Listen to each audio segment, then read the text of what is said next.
Hi, I'm David and this is my YouTube channel, and this is going to be a short talk today about using Alaska Piks.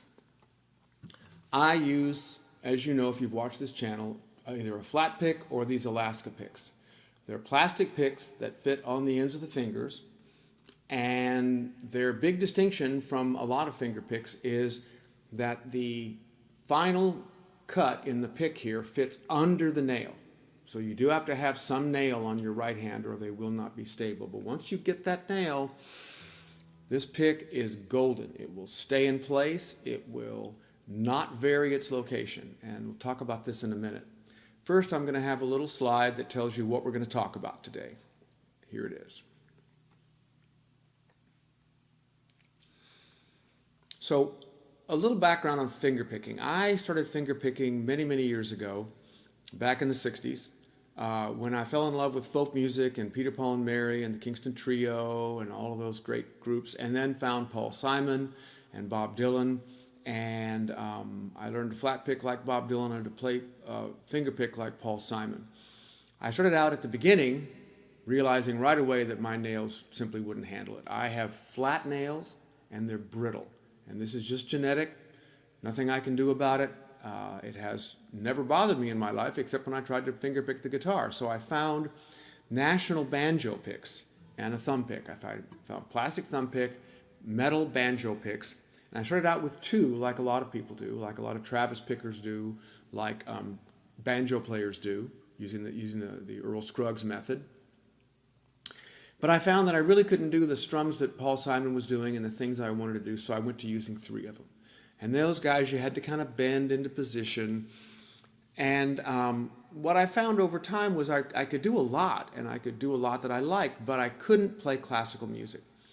And there were things I couldn't do, but the classical music exemplified those things I couldn't do because I had a Martin and the strings were a little closer together and that made it hard.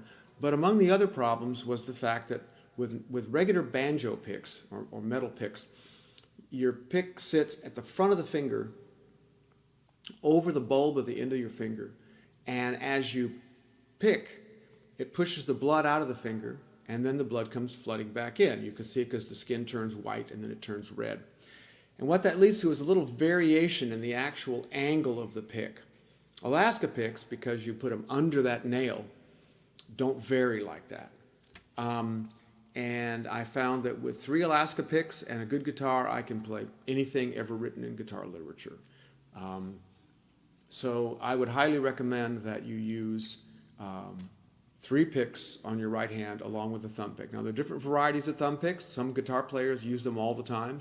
A lot of bass players use them. I use it exclusively when I finger pick, and there are lots of them. I'm using a Dunlop right now that I don't really know. Fenders, Dunlops. I tend to have a lot of Dunlops. I don't know why that is. How do you adjust them? Well, as you know, when you started playing the guitar, especially if you were a steel stringer like me, you just needed to build up calluses, and there wasn't any shortcut to that. There's no magic liquid you can put your hands in that makes calluses happen. You just had to play a lot. Well, what I do is I put the picks on, I get them in position, and then I reach over to something hard, a hard surface, and I just push that pick into the quick. And the first few times you do that, you will not love the result. It will hurt. But then over time, you push the quick back a little bit like a good manicure. You get the quick even and round in the shape of the pick, and after that, it's no problem at all. You're just pushing them in and getting them stabilized, and once you get them stabilized, they're great. The other thing you have to do is you have to have some nail on your right hand fingers, but not too much. If you get too much, you'll find that you'll hear sometimes the end of your nail pluck a string rather than just the pick. And all you do is just get out a trusty pair of clippers or a nail file and just bring that guy back into its normal position. Finally, as they wear, you can get a nail file and just, as you would with a flat pick, just file it down, get some of the frayed bits of plastic off, and take some of the divots out of the pick itself. Now, Alaska Pick sells several different kinds of picks, and I'm going to put up a slide here that shows you what they have. And mostly what they have is various sizes of the plastic ones, and they also have a line of metal ones. In addition, they have a classical style thumb pick, which is to say that it's like a giant finger pick so that your hands can look like a classical player. I play, unfortunately, with my hand at the butt of my guitar pins on the bridge, and that's kind of where I play. I'm feeling that pin right there. I probably shouldn't play like that, I don't know, but I find that when my hand is in the air, I just don't have enough stability. And I don't want to put my little finger down on the on the top of the guitar, on the plastic pick guard, like some people do, because that limits the flexibility of my hand and limits the movement. Because sometimes I want to do that, and I have to pick my hand up. And once you pick your hand up, you need to reliably set it back down.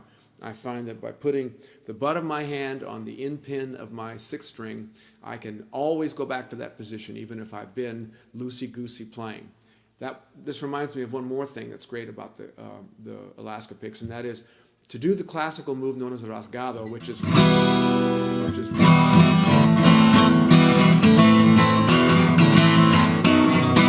that stuff is very common in flamenco. It's common in a lot of other styles of guitar playing. You cannot do that with a national pick. And you can do it with your own fingernails, but as most people who play with their nails know, you've got to be careful because there's things you can do that can clip a nail. And very famous guitar players have had to cancel performances because something they did, either playing or just in life, broke a nail, and they simply have to wait for that guy to grow back. There's plastics you can glue on, there's varnishes you can use. But in the end, a broken nail is a broken nail, and you simply have to wait for nature to take its course. Now, adjusting the picks. I started out playing with large picks. They have small, medium, and large, as you would expect, with large picks on my index and middle finger and a medium pick on my ring finger. But I found that the large picks moved around a little bit. So I just bit the bullet and started putting medium picks on all my fingers. Occasionally, my middle finger will complain, and I'll just stop playing for a couple minutes and take the pick off and let it get blood flow. But over time, your fingers will get used to the fact that there's something there, and they'll build up little tiny calluses on their outsides, somewhat similar to what happens on your left hand, but far less thick and bothersome. You can do a lot in reworking the picks. You can actually take a nail file and a pair of clippers, and you can change the angle of the front of the pick. I don't tend to do that. I play the pick as it is, but there is one thing I do, and that is that I find that sometimes when I bend my finger to a maximum degree, the pick pushes away a little bit because there's a corner here. And what I do is I just get out a pair of trusty nail clippers and I clip that corner off a bit until that stops happening. And that means my goal is to find a way of getting my pick so that I can go from straight to fully bent as far as I can go without feeling the pick move off the end of my finger. Now, I also do one other dweeby thing, which is I mark my picks with a number to indicate what finger they go on, 1, 2, 3. And that is simply because I thought a long time ago that maybe a pick and a finger would sort of adapt to each other, and the attack angle of the string on that finger would be different from the other finger. So I decided to mark them so that I could reliably put the same pick back on the same finger all the time. Whether you need to do that or not, I don't know. I'm really kind of coming to the end of the conversation here, other than to say that I find them extremely reliable, very durable, extremely easy to switch over. I found that when I switched over from National Picks to Alaska Picks, within a week I was sold and never looked back. I never bought another pick, and I only used Alaska. And that's as high a praise as I can give to any product that I've ever used in my life. Finally, how do you buy them? Well, Guitar Center sells them. A lot of places sell them. I prefer to buy from the company, and here's the contact information for the company. And I found it dealing with them is just fine. I bought dozens and dozens directly from them. I'm not sure the price is much cheaper, but that's the real thing. There are other competitors on the market. Honestly, I have not used them. If you want to try them, please try them. Anyway.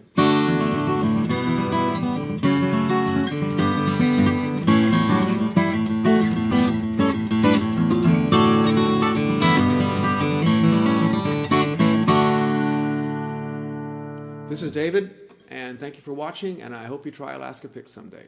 Bye-bye.